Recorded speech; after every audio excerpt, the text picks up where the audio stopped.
주님을 사모하는 마음으로 이 자리 가운데 나오신 성도님 한 사람 한 사람을 주님의 이름으로 환영하고 축복합니다. 또한 미디어를 통해서 이 자리 가운데 나오신 성도님 한 사람 한 사람을 주님의 이름으로 환영하고 축복합니다. 오늘은 추수감사주일입니다.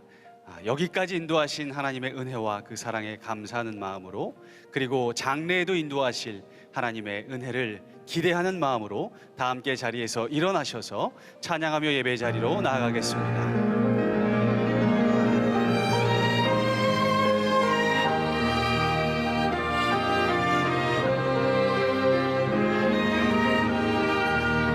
감사해 내 영혼, 감사해 내 영혼, 내 영혼아 거룩하신 이름.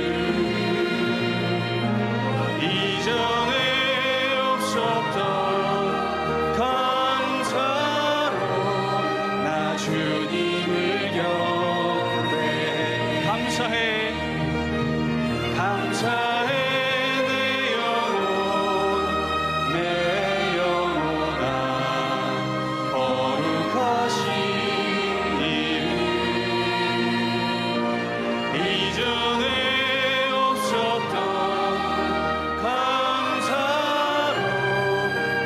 주님을 경배해. 나 주님을 찬양해. 나 주님을 예배해.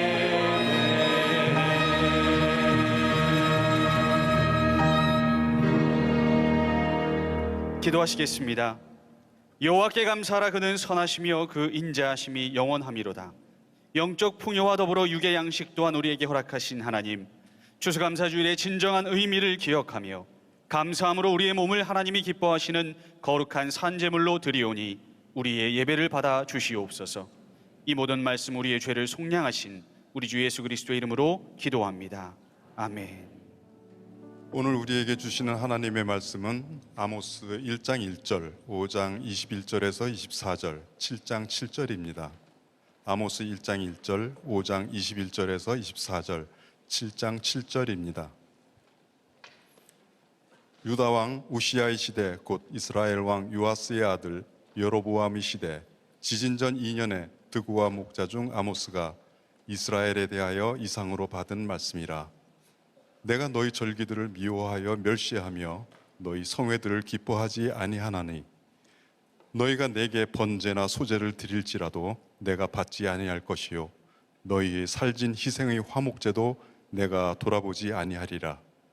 내 노랫소리를 내 앞에서 그칠지어다. 내 비파소리도 내가 듣지 아니하리라. 오직 정의를 물같이 공의를 마르지 않는 강같이 흐르게 할지어다. 또 내게 보이신 것이 이러하니라. 다림줄을 가지고 쌓은 담 곁에 주께서 손에 다림줄을 잡고 서셨더니. 이는 살아계신 하나님의 말씀입니다. 아멘.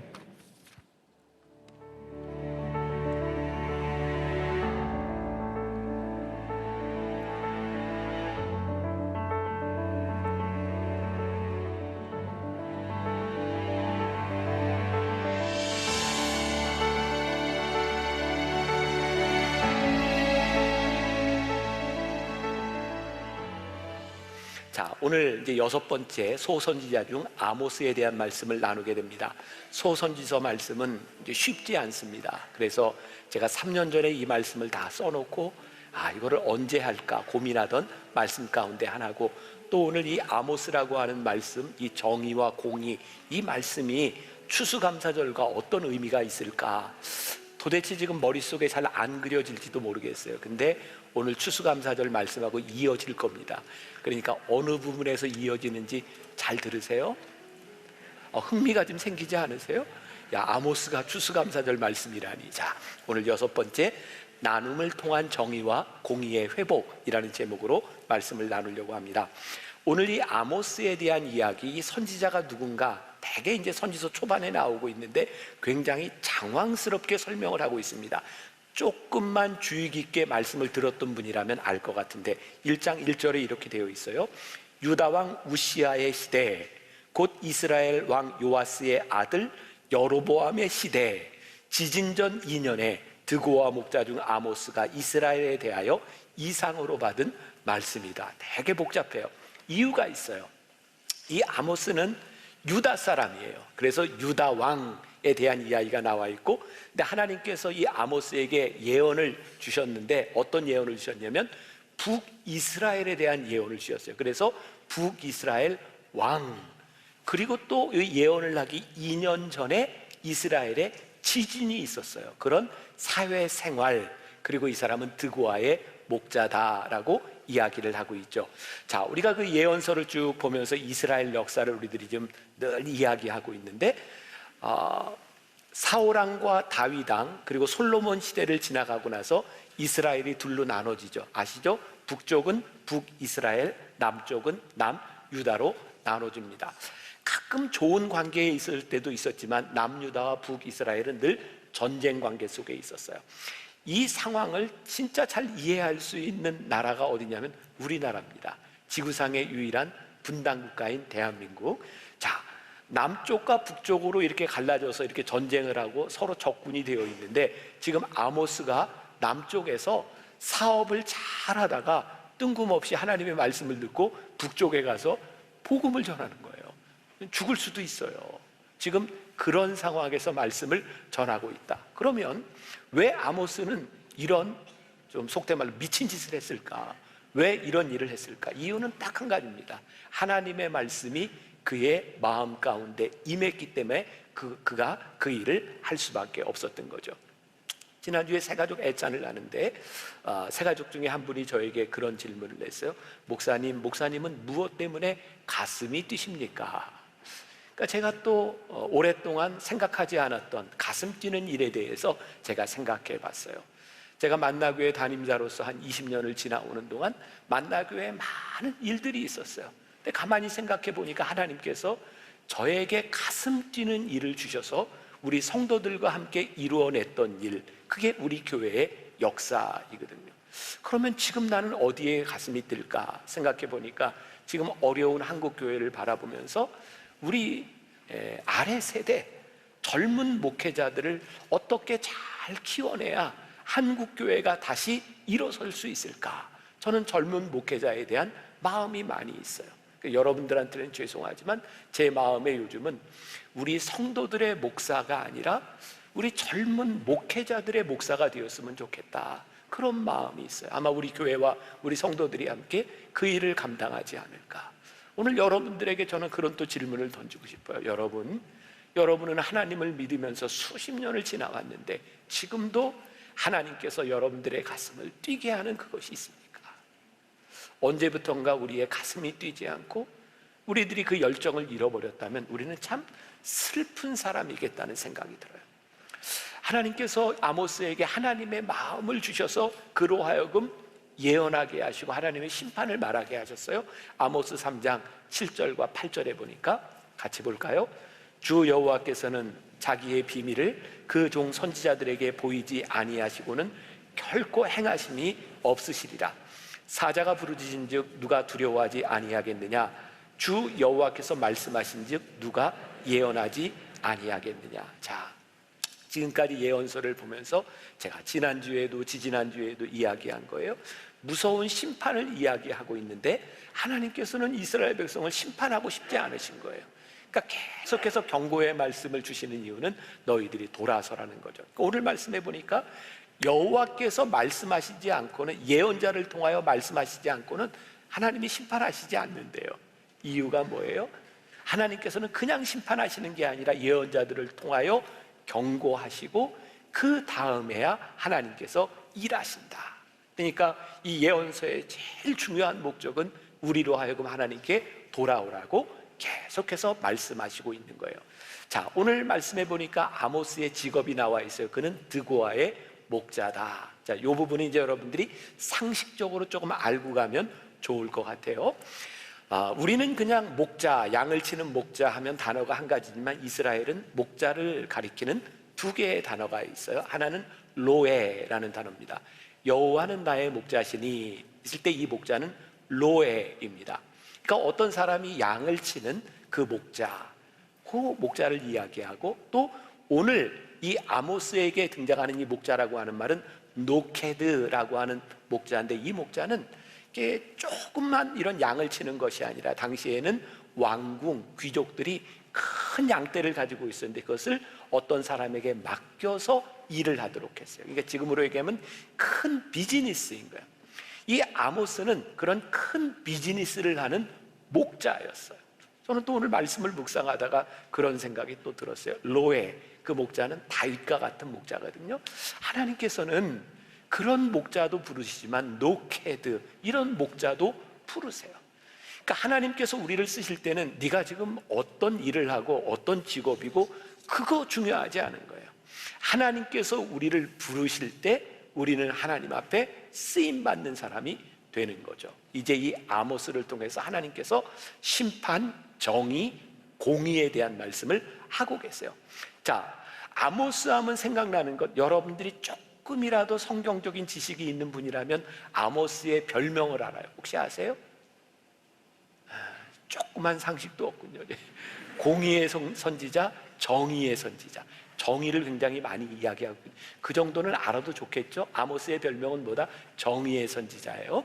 자, 그런데 이 아모스에는 이 정의, 공의와 더불어서 이 다림줄이라는 말이 등장을 하고 있어요. 아모스 7장 7절. 자, 오늘 읽었던 본문 중에 하나인데 같이 봅니다. 시작. 또 내게 보이신 것이 이러하니라. 다림줄을 가지고 쌓은 담 곁에 주께서 손에 다림줄을 잡고 서셨더니. 다림줄이 뭐냐면 밑에 줄을 달고 줄을 딱 내려서 수평을 유지하는 것, 기준을 이야기하는 거예요. 자, 우리 야구 경기를 볼 때 여러분들 해설자들이 종종 하는 이야기를 듣습니다. 아, 오늘 저 심판의 저 스트라이크 존이 조금 이상합니다. 대개 투수가 공을 던지고 자기가 원하는 스트라이크라고 던졌는데 이 심판이 스트라이크 안 하고 볼을 주면 당황스럽습니다. 그래서 이 투수 중에 무너지는 사람이 있어요. 심판은 이렇게 해요. 그죠? 아, 오늘 심판의 스트라이크 존이 좀 높군요. 조금 낮군요. 아, 슬라이더를 잘 잡아주는군요. 직구를 잘 잡아주는군요. 그러면서 뭐라고 이야기하냐면, 아, 투수가 빨리 저 심판의 스트라이크 존에 익숙해져야 되겠습니다. 판단을 누가 해요? 심판이 하니까. 자, 월드컵이 다가오고 있어요. 아, 월드컵 벌써 가슴이 설레지 않아요? 네, 월드컵 우리들이 보게 될 거예요.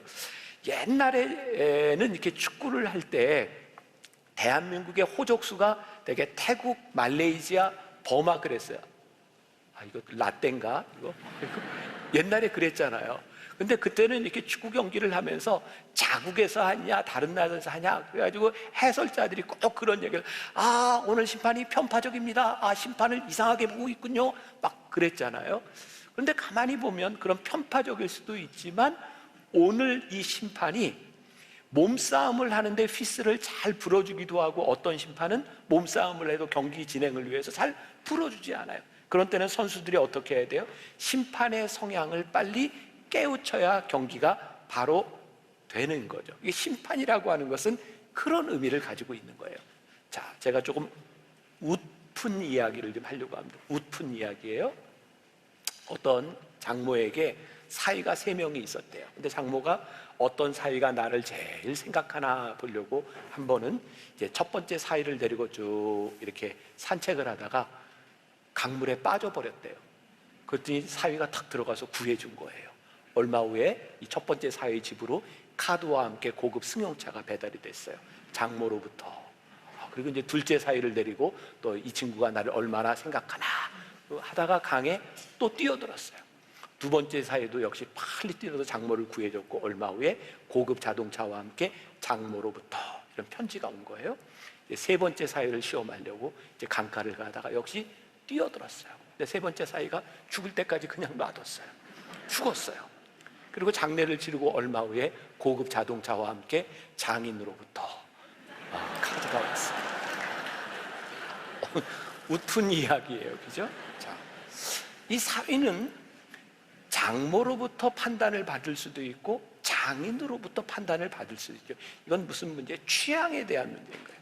근데 우리들의 삶에 보면 우리의 정의라고 하는 것은 누구에 의해 판단을 받느냐, 누구의 취향에 의하여 판단을 받느냐에 따라 우리의 정의와 공의가 흐트러질 때가 많은 거예요.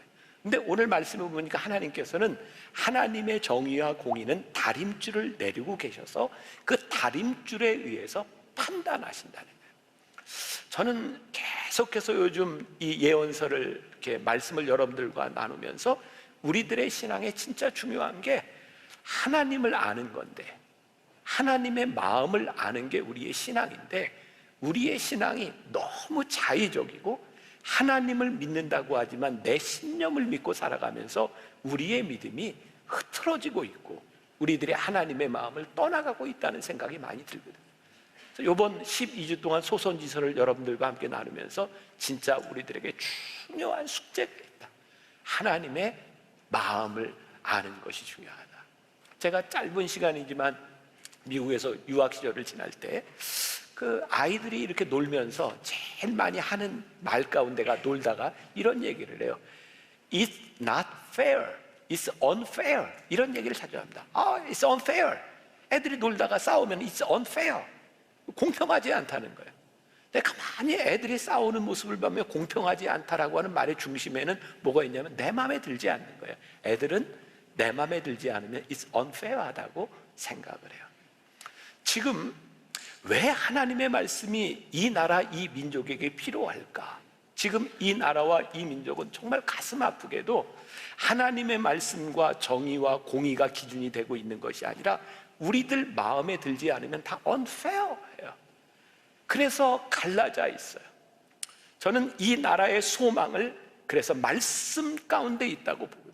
그런데 우리 그리스도인들이, 하나님을 믿는 사람들이 하나님의 말씀에 서지 않고 우리 역시 우리의 생각 가운데 서 있다면 우리가 어떻게 하나님의 말씀대로 이 세상을 만들어 나갈 수 있겠어요? 뭐 저만 그럴까요? 지난번 정권 때도 참 많은 사람들이 영부인이 뭘 하든 그렇게 욕을 하더니 이번 정권에도 똑같이 뭘 하든지 욕을 해요. 근데 제가 제 생각이에요. 가만히 저런 것까지 트집을 잡아서 욕을 해야 되나 생각해 보니까 욕하는 이유가 뭐냐면 다 내 마음에 안 드는 거예요. 뭐를 해도 내 마음에 안 들어요. 계속 반복되고 있는 이 진영의 논리, 점점 더 사람들이 이쪽 아니면 이쪽으로, 요즘은 이제 유튜브까지 알고리즘에 의해서 전혀 편향적인 내 생각들만 계속 보는 거예요. 그래서 대한민국에 있는 사람들이 전부 내 프레임을 가지고 다른 사람들을 보니, 내 기준을 가지고 보니 모든 사람들이 다 마음에 들지 않고 그렇게 싸움이 난무하는 거예요.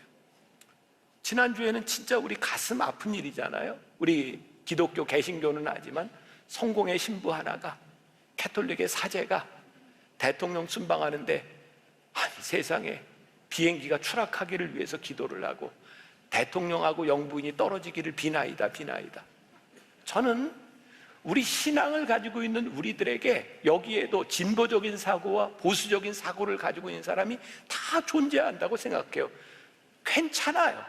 그런데 문제는 뭐냐면 우리들이 이 사물을 판단하는 기준이 내가 가지고 있는 사고와 프레임이 아니라 하나님의 말씀이 기준이 되어야 되는데, 우리는 우리의 생각과 프레임을 가지고 판단하고 비판하고 살아가니, 지금 이 시대를 바라보며 아모스가 살아있다면 정의가 하수같이 흘러야 되는 우리들에게 어떤 말씀을 하고 있을까?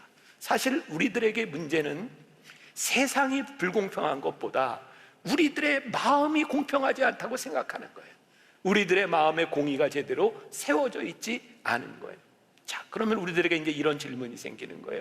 어떻게 우리는 하나님의 다림줄을 알고 하나님 앞에 공의를 행할 수 있는 사람이 될까요? 사실은 우리들의 의지에 대한 문제도 있지만 우리의 무지에 대한 문제도 있어요. 어떻게 우리들이 공의를 행할까요? 존 오토버그의 관계훈련이라는 책에 나오는 이야기예요. 제가 조금 읽어드립니다. 한 번은 달라스 윌라드, 유명한 목사님이에요. 달라스 윌라드에게 어떤 사람이 이렇게 물었답니다. 영적으로 성장하려면 어디서부터 시작해야 합니까? 성경을 읽어야 합니까? 기도를 더 많이 해야 합니까? 교회에 가야 됩니까? 그런데 윌라드는 전혀 뜻밖의 대답을 했습니다. 지금 눈앞에 있는 옳은 일을 하세요. 그걸 하다 보면 교회에 가게 될 것입니다. 도움이 필요해질 테니까요. 자기 눈앞에 있는 옳은 일을 하는 것만큼 우리를 하나님 나라로 빨리 이끌어주는 것도 없답니다. 도움이 필요해질 테니까요. 그리고 하나님이 그 상황에 계시기 때문에 당신은 필요한 도움을 받을 수 있을 겁니다. 오늘부터 눈앞에 있는 옳은 일들을 시작하십시오. 그러면서 몇 가지를 얘기합니다. 기쁘게 부지런히 일하십시오. 바로 옆에 있는 사람을 격려하십시오. 누군가의 하루를 밝게 해주기 위해 이메일에 재미있는 문구를 끼워 넣으십시오. 다른 사람들의 표정을 유심히 살피며 그들의 마음을 읽으려고 노력하십시오. 사과하십시오. 넉넉히 일찍 출발하지 않아서 모임에 늦었을 때 차가 막혔다고 핑계대지 마십시오. 도로에서 다른 차들이 끼어들 때 양보하십시오. 까다로운 사람을 참아주십시오. 자녀에게 화를 내지 마십시오. 지금 우리들 눈앞에 있는 옳은 일, 아주 작은 일일 수도 있어요. 근데 우리는 옳은 일을 시작하면 이게 참 힘들다는 것을 금방 깨달아요. 내 성정, 내 프레임을 가지고 옳은 일을 하는 게 쉽지 않아요. 그래서 지금 우리들 눈앞에 있는 옳은 일을 하면 어떤 일이 일어날까요? 하나님 도와주세요. 제가 옳은 일을 하려고 하지만 이게 쉽지 않고 제가 이렇게 연약한 사람입니다. 하나님 도와주세요. 그때 우리들에게서 정의와 공의, 우리의 연약함을 인정하고 하나님께 도우심을 구하기 시작할 때 공의가 우리들 가운데서 일어나는 거예요. 공의를 행하는 것은 하나님을 생각나게 만들어요. 공의를 행하는 것은 하나님과 동일한 삶을 살아가도록 우리를 인도해줘요. 공의를 행하기 위해서는 필연적으로 하나님께 힘을 공급받아야 되는 거예요. 그러니 오늘 우리들 앞에 있는 옳은 일을 행하십시오. 그러면 우리가 정의롭고 공의로운 사람이 될 것입니다. 아멘. 이런 때는 아멘을 좀 크게 하셔도 괜찮아요. 아멘. 그래요. 우리가 옳은 일을 행하면 하나님이 우리들 속에 기준이 되시면 우리들에게서 공의와 정의가 만들어지는 거예요. 자, 아모스는 끊임없이 정의가 강같이, 공의가 마르지 않는 강같이 흘러야 된다고 이야기를 하고 있죠. 아모스가 북이스라엘에 대하여 불의한 일들에 대하여 예언을 하고 있어요. 하나님의 마음이 어떠한지를 가지고. 자, 오늘 읽었던 본문 말씀 아모스 5장 21절부터 24절을 우리 주의 깊게 한번 다시 읽어보겠습니다. 자, 시작. 내가 너희 절기들을 미워하여 멸시하며 너희 성회들을 기뻐하지 아니하나니 너희가 내게 번제나 소제를 드릴지라도 내가 받지 아니할 것이요 너희의 살진 희생의 화목제도 내가 돌아보지 아니하리라. 내 노랫소리를 내 앞에서 그칠지어다. 내 비파 소리도 내가 듣지 아니하리라. 오직 정의를 물같이 공의를 마르지 않는 강같이 흐르게 할지어다. 자, 정의를 선포하면 불의한 사람들의 마음을 상하게 해요. 또 정의를 선포한다고 하는 것은 여러분 불의한 삶을 살아가면 이런 심판을 받게 됩니다를 필연적으로 이야기해야 돼요. 자, 지금 북이스라엘 사람들이 오늘 우리가 읽은 이 말씀의 문맥에 의하면 예배 드리는 것을 굉장히 좋아했던 것 같아요. 문제는 하나님께서 그들의 예배를 좋아하시지 않았어요. 그들의 예배가 하나님을 멸시했어요. 지금 우리의 상황에 적용한다면 우리가 오늘 추수감사 예배를 드리고 찬양을 하면서 하나님 감사합니다 찬양을 했어요. 찬양대가 많이 연습했을 거예요. 여러분들이 오늘 예배에 참 경건한 마음으로 참석해서 예배를 드리고 있어요. 저도 오늘 말씀을 열심히 준비해서 설교를 하고 있어요. 근데 하나님께서 오늘 우리의 예배를 드리면서 시끄럽다, 내가 너희의 예배를 받지 않겠다, 너희의 찬양을 받지 않겠다, 네 설교 가증하다, 하나님께서 그렇게 이야기하실 수 있다는 거예요. 왜? 우리가 하나님 앞에 예배 드리는데 우리에게 정의와 공의가 사라져 버린 거예요. 하나님은 우리가 하나님께 예배 드리고 제사 드리는 것을 원하시지만 하나님의 목적은 제사와 예배에 있는 것이 아니라 예배를 드리고 제사를 드리는 우리가 하나님의 백성 되기를 원하시는 거예요. 지금 수없이 많은 교회들이 예배를 드리고 제사를 드리고 있는데 우리들이 하나님의 백성이 아닌 거예요. 하나님의 공의와 정의가 흐르고 있지 않은 거예요. 하나님께서 우리들에게 듣기 싫다, 너희 예배를 받지 않겠다라고 말씀하실 수 있다는 거예요. 이스라엘 백성들이 화목제 드리기를 좋아했어요. 화목제는 뭔지 아세요? 하나님과 우리 사이에 깨어진 관계를 회복하는 거예요. 근데 아무리 화목제를 드려도 관계가 회복이 안 돼요. 왜? 제사를 드리는 그들이 하나님의 백성이 아닌 거예요. 오늘 우리 예배 공동체, 우리가 예배를 드리고 있는 우리가 하나님 백성 되지 않으면 하나님이 이 예배를 기뻐하지 않으신다는 거예요. 제가 가끔 설교하면서 참 이런 문장은 참 멋지다라고 얘기하는 때가 종종 있죠. 또 그 중에 하나를 좀 얘기하려고 하니까 잘 들으세요. 네. 우리의 신앙은 하나님 앞에서 우리가 어떤 존재인지를 말하는 것입니다. 그런데 사람 앞에서 우리의 신앙을 드러내려 하면 우리는 위선자가 됩니다. 하지만 하나님 앞에서 올바른 신앙을 가지면 그 믿음이 사람 앞에서 증명됩니다. 자, 신앙은 하나님과 우리 사이의 관계예요. 근데 이 관계를 우리가 자꾸 사람들 앞에서 드러내려고 하면 위선자라는 거예요. 근데 우리가 진정 하나님 앞에서 올바른 신앙 관계 속에 들어가면 그 신앙이 자연스럽게 사람들과의 관계 속에서 증명돼요. 그러니까 신앙은 하나님과 우리들 사이의 관계야, 이렇게 말하는 거 거짓됐다는 거예요.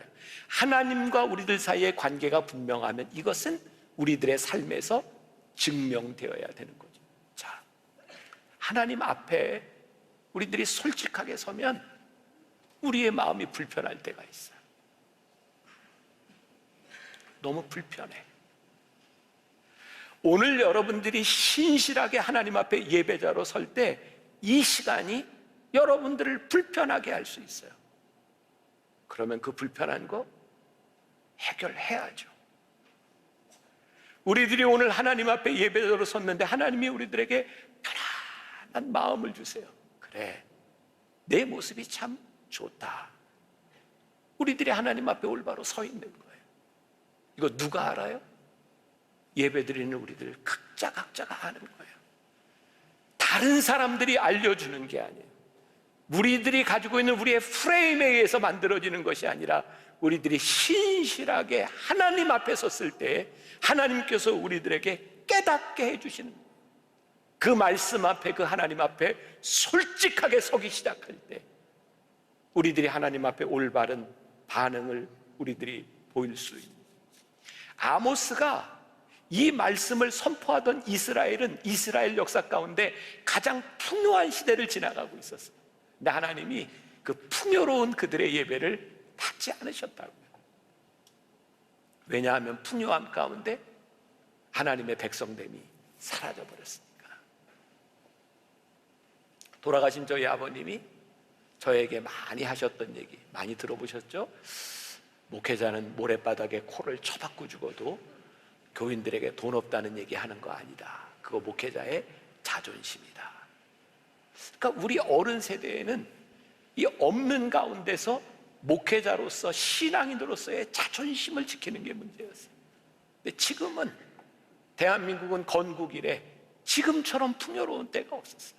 물론 여러분들 중에 나는 너무 어렵다고 생각하는 분들이 분명히 있겠지만 그 옛날처럼 절대적 빈곤 속에 있는 사람들 없어요.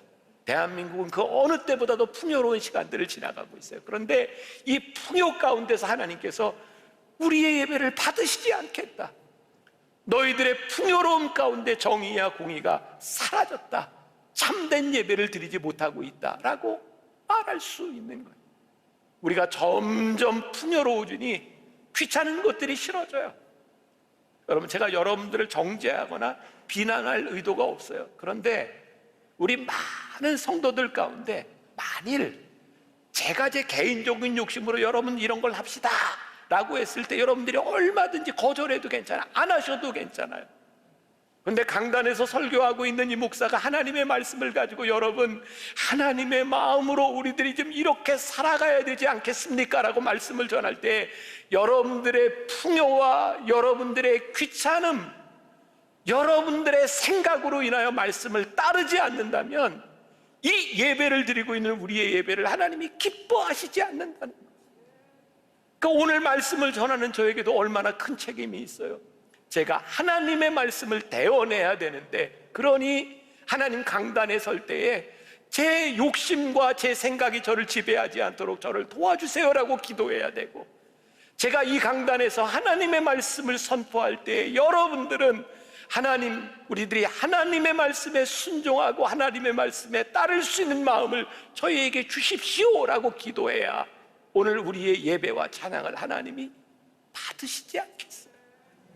예배드리는 우리들에게서 공의와 정의가 흐르지 않는다면 하나님이 그거 기뻐하시지 않는다. 정의와 공의의 기준이 무엇일까요? 어떤 미국에서 목회하는 한인 목사님이 그런 글을 썼더라고요. 처음 미국 가서 진짜 이해가 안 되는 게 노숙자들과 거지들을 이렇게 돌보는 사역이 그게 그렇게 이해가 안 되더래요. 아니, 노숙자들이 보면 말쑥하니 옷도 입고 있고 저 사람들을 왜 돌봐야 되나? 사실 제가 미국 5년 있는 동안 진짜 저에게 이해가 안 되는 건 어떻게 저렇게 영어를 잘하면서 거지가 됐을까? 그게 진짜 이해가 안 됐어요. 저렇게 영어도 잘하는데. 이 목사님이 어느 날 말쑥히 차려입은 그 노숙자들의 발을 보게 되었대요.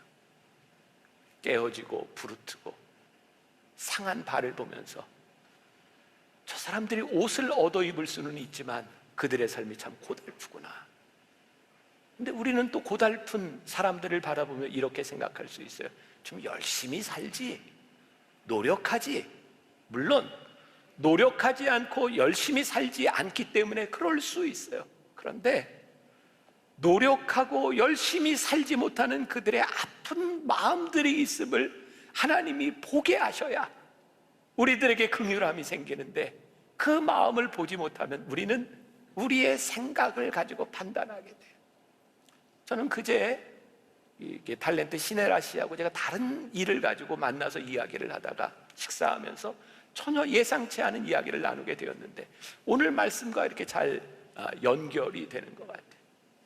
시네라 씨가 어린아이들을 잘 돌보죠. 입양도 하고. 그래서 요즘은 우리나라에 200 몇십 개의 보육원이 있는데 그 아이들을 돌보는 일을 굉장히 하고 싶어하고 교회가 좀 같이 했으면 좋겠다 이런 생각을 해요. 그런데 부모에게 버려진 아이들, 보육원에서 자라는 아이들을 돌보고 키우는 게 쉽지 않습니다. 그래서 이 시나라 씨는 한 사람 한 해 한 해를 그냥 집으로 데려다가 같이 먹고 이야기하고 그렇게 얘기하면서 데려다주고 그러면서 깨닫게 된 게 있는 거예요. 가장 큰 문제는 보육원에서 어느 정도 나이가 차면 이제 사회로 나아가야 되는데 정착금을 주고 이제 나가서 살아라. 그런데 그 아이들 중에 제대로 살아내는 아이들이 없는 거예요. 그런 얘기 하더라고요. 보육원에 있는 아이들 중에 공식적으로 60%가 경계성 장애를 가지고 있대요. 근데 실제로 보면 한 80% 정도가 경계성 장애를 가지고 있답니다. 우리는 이렇게 이야기할 수 있어요. 그래, 그 부모가 돌보지 않고 그 잘못 태어났으니 애들이 그렇게 될 수도 있지. 근데 시네라 씨가 아이들을 하나하나 돌보면서 깨닫게 된 것이 저 아이가 어렸을 때부터 다른 아이들처럼 부모의 사랑을 받고 제대로 컸더라면 아이들이 그렇게 되지 않았을 텐데 거기에 대한 아픈 마음이 있는 거예요.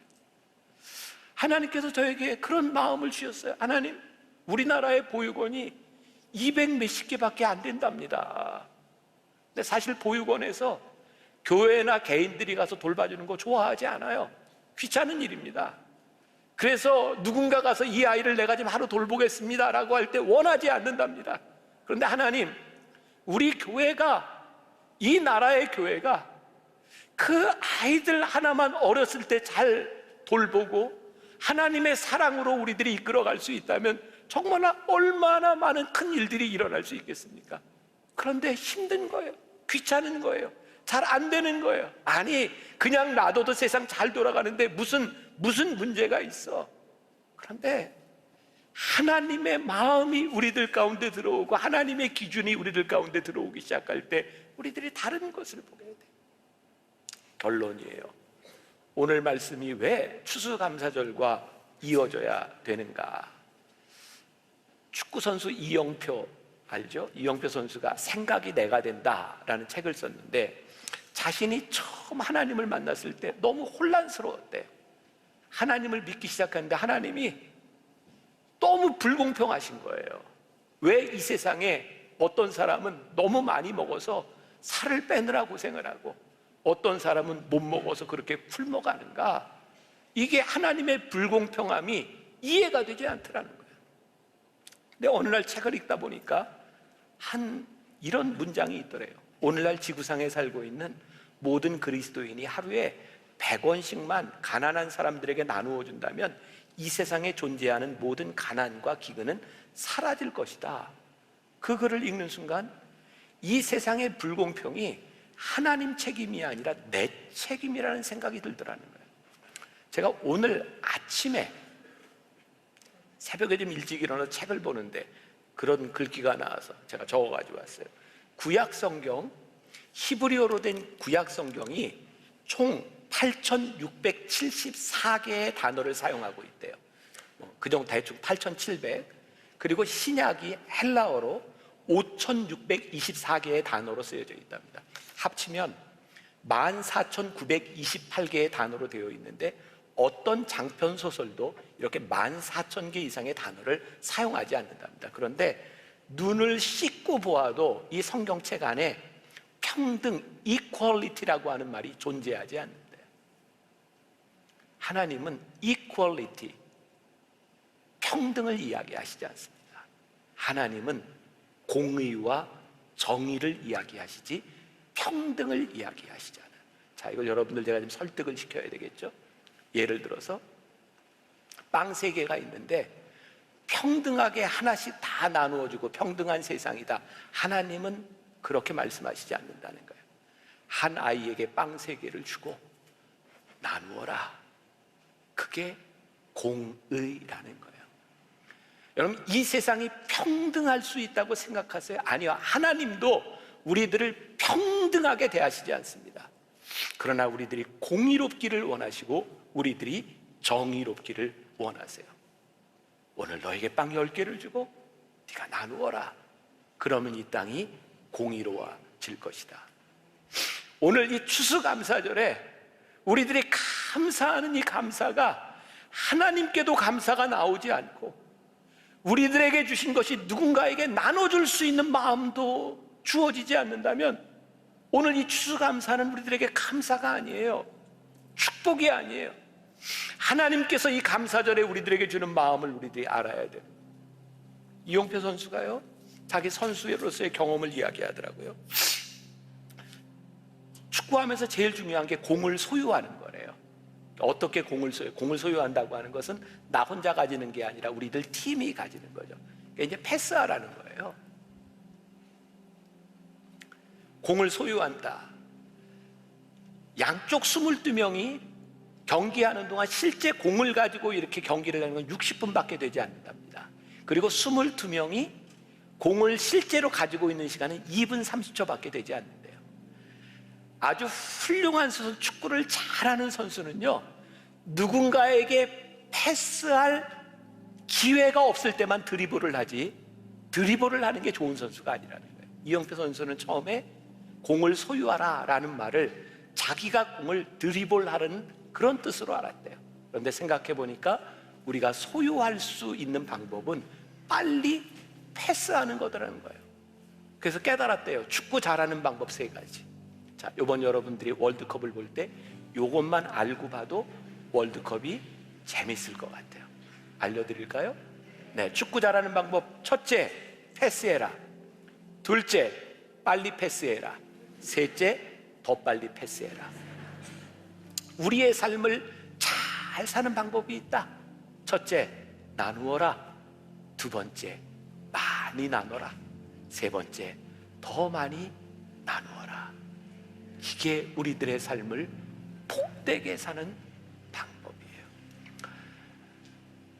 나누지 않으면 채워지지 않아요. 이게 성경에서 우리들에게 말씀하고 있는 삶의 방식이에요. 그러니 우리 성도들이, 하나님을 믿는 우리들이 하나님의 마음을 알고 살아갈 수 있다면 이 세상이 얼마나 공의롭고 정의로울 수 있겠어요.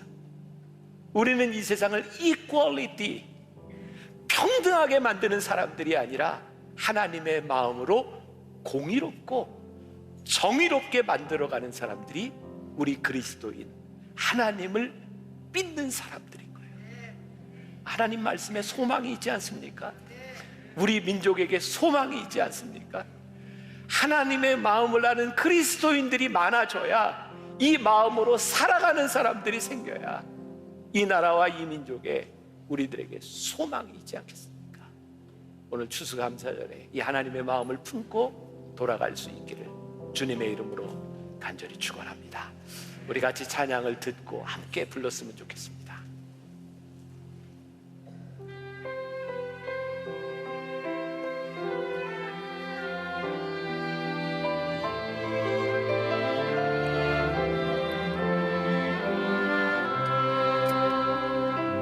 삶이 노래하게 하신 주님,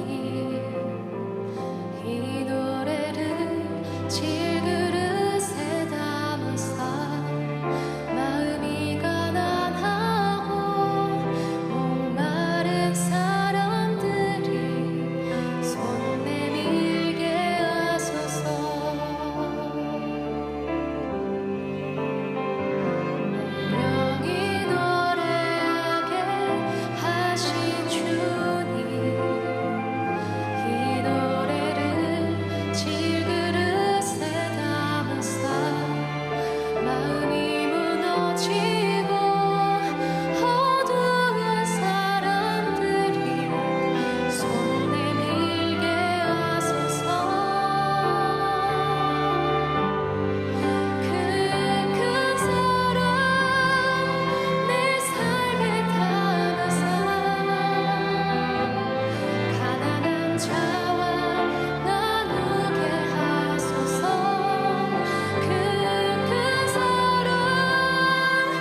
지금은 우리 주 예수 그리스도의 은혜와 하나님 아버지의 무한하신 사랑과 성령의 인도하심이 하나님의 마음으로 도움이 필요한 곳에, 하나님의 마음으로 공의가 필요한 곳에, 하나님의 마음으로 손길이 필요한 곳에 그 마음으로 살아가겠습니다 다짐하며 이 세상으로 나가는 당신의 사랑하는 모든 백성들 위해 지금부터 영원까지 함께 하시기를 간절히 축원하옵나이다. 아멘. 지금은 선교 헌금 시간입니다. 이 예배를 통해 삶 가운데 은혜와 회복이 충만하시길 간절히 기도합니다.